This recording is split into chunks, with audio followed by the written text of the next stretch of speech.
सलैया साहित्य संसार में एक बार फिर से आपका अभिनंदन है। आपके समक्ष पंडित कमलापत त्रिपाठी नामक आत्मकथात्मक संस्मरण लेकर के उपस्थित हूँ। पंडित कमला प्रसाद त्रिपाठी। सो तुम जीते कमला और बहुत खूब जीते। अभी गत कल ही की तो बात है, तुम प्रादेशिक साहित्य सम्मेलन के अध्यक्ष बने सन 1948-49। उन्हीं दिनों लखनऊ में मैं भी मोहक मिनिस्टर श्री केशवदेव मालवी का मेहमान था, अतः सहज ही उस जलसे में हाजिर था जिसके तुम जनाबे सद्र थे। पहले दिन की कार्रवाई खत्म होने के बाद ही मंच से दर्शकों के बीच में आने पर मुझे पहचान तुमने मेरे कंधे पर परिचित हाथ रखा था और परिचित ही अदा से मैंने गुजारिश की थी हिंदी साहित्य सम्मेलन के अध्यक्ष से कि आगामी कल के जलसे में मुझे श्री चंद अल्फाज बोलने की इजाज़त दें, लेकिन तुमने तद्दन ना कर दिया था। तुम ना जाने क्या बोलो, मैं तुम्हें बोलने नहीं दूंगा। तब तुम मिनिस्टर नहीं महज एमएलए थे, लेकिन तब भी तपना तुमने प्रायः मिनिस्टरों की तरह ही शुरू कर दिया था। मैं रहता था मिर्ज़ापुर तथा मतवाला वाले महादेव प्रसाद सेठ के योग्य पुत्र के करते फिर से प्रकाशित मतवाला का संपादक था। दूसरे दिन तुमने सभा में मुझसे बोलने नहीं दिया था।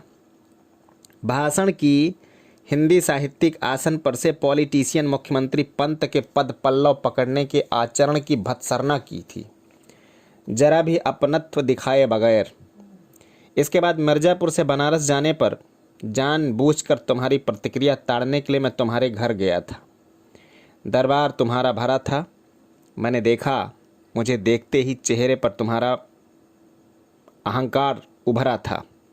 मेरी तरफ से दीठ हटा, पीठ दिखाते तीव्र तिरस्कार से तुमने कहा था कोई मुझसे पॉलिटिक्स में भिड़ावे फिर देखे।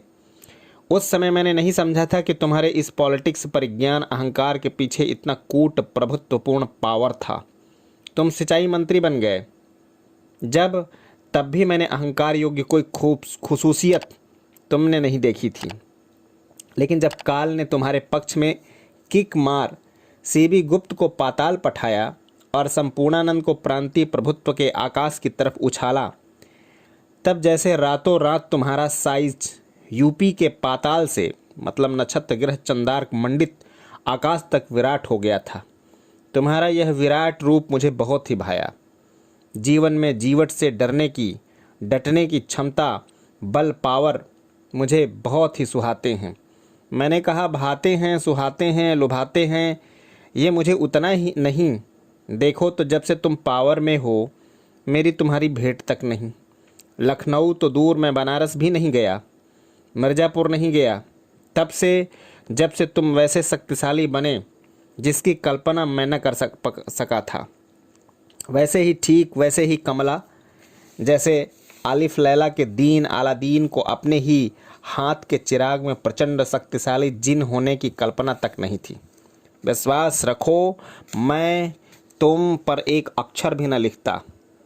यह सब तो अपना अहंकार प्रकट करने के लिए लिखा है, खासकर प्रांत में उन साहित्यिकों, कलमबाजों, आचार्यों तथा कथित प्रतिभाशालियों पर जो आज तुम्हारे प्रसाद से प्रसादी लाल बने हुए।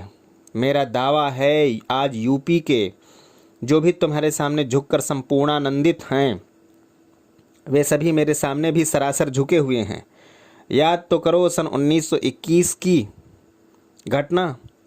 गांधी जी काशी आए हुए थे और टीचर्स ट्रेनिंग कॉलेज के 2 मंजिले पर हिंदू विश्वविद्यालय के एक से एक विवेकी आचार्य को असहयोग का प्रोग्राम सुतर्कित रीति से समझा रहे थे, और तुम थे और मैं था। हमने तय किया कि महात्मा जी जब गोष्ठी वाले कमरे के बाहर निकलें तब अचानक लपक कर पावन चरण स्पर्श किया जाए और हम कर गुजरे लड़कपन। बड़े बड़ों के आगे आगे आते गांधी जी के गतिवान चरण एक ओर से तुमने और एक ओर से मैंने पकड़ लिए थे। गांधी जी चमक कर शांत रह गए थे। मुझे याद है मेरे हाथ में उनका दाहिना चरण आया था और तुम्हारे में बायां। युग पुरुष के वाम पद की विभूति अगर वही है जिससे तुम मंडित हो कमलापति पंडित, तब महात्मा के दक्षिण पद की विभूति में क्या होगा, इसकी कल्पना की अनुभूति भी ब्रह्म पद प्रसूति मालूम पड़ती है। महात्मा पद रज ग्रहण के चंद ही दिनों बाद इस बात पर मेरी तुम्हारी शर्त लगी थी कि 5-5 रुपए की कि आगे जेल कौन जाता है। जेल तुम भी गए, लेकिन मैं तुमसे पहले जेल पहुंचा था, और हम दोनों एक ही भाव में, एक ही बैरक में, एक ही झीरी में, एक ही जेल में सन 1920 और 1 में थे। उसी जेल में उसी समय कृपलानी जी, संपूर्णानंद जी और सारी यूपी के कई 100 पॉलिटिकल बंदी भी थे। आज यह सब मैं इसलिए लिखता हूँ कि तुमसे जो श्रेष्ठ हैं, तेजस्वी हैं, उसमें मैं हूँ। भले मैं ही न हूँ, तुम्हारे पूज्य पिता परम पंडित थे, तुम्हारे भारत विख्यात नानाजी परम पंडित थे, लेकिन जेल में तो मैं ही तुम्हें ले गया, अखबार नवीसी की तरफ तो मैं ही तुम्हें ले गया।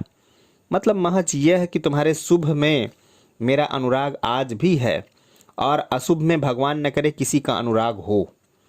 हरिश्चंद्र ने कहा कोई हमसे सत्य से में भिड़ाए, रामचंद्र ने कहा कोई हमसे मर्यादा में भिड़ाए, गौतम ने कहा कि कोई मुझसे करुणा में भिड़ाए, लेकिन कमलापति पंडित ने पलटा लेकर कहा कोई हमसे पॉलिटिक्स में भिड़ाए।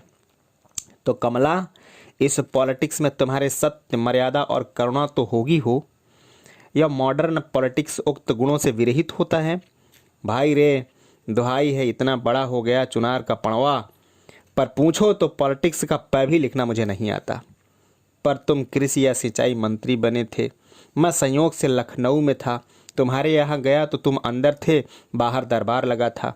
तुम बाहर आए तो स्वर्गीय परमहंस राघव दास ने तुम्हें सुनाया था कि उग्र जी कह रहे थे कि काम अभी छोटे भाई कर रहे हैं, बड़े भाई का नंबर बाद में आएगा। शायद परमहंस जी का कथन तुम्हें सुहाया नहीं था। मैं दूसरे दिन गया तो तुम तखलिए से सुलभ हुए थे। इसके बाद मैं उत्तर प्रदेश के बाहर ही बाहर रहा, अक्सर पत्रों में पढ़ता तुम्हारे बारे में। कमाल मेरे भाई, तुमने करके दिखा दिया, लेकिन किसको दिखलाया? बेचन को, परिवारियों को, रिश्तेदारों को, बनारस वालों को या प्रदेश की भूखी दुखी जनता को? बनारस वालों को या प्रदेश की भूखी दुखी जनता को? काफ़ी दिनों तक तुम शक्तिशाली रहे।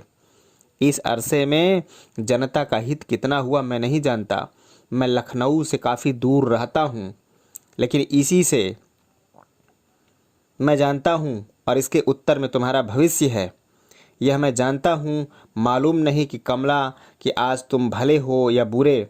बुरे हो तो बुरा नहीं, चारों ओर ही बुरे हैं, परंतु यदि भले हो तुम मेरी जान, तो आज बहुत ही भले लगोगे, क्योंकि भले लोग नज़र नहीं आ रहे हैं।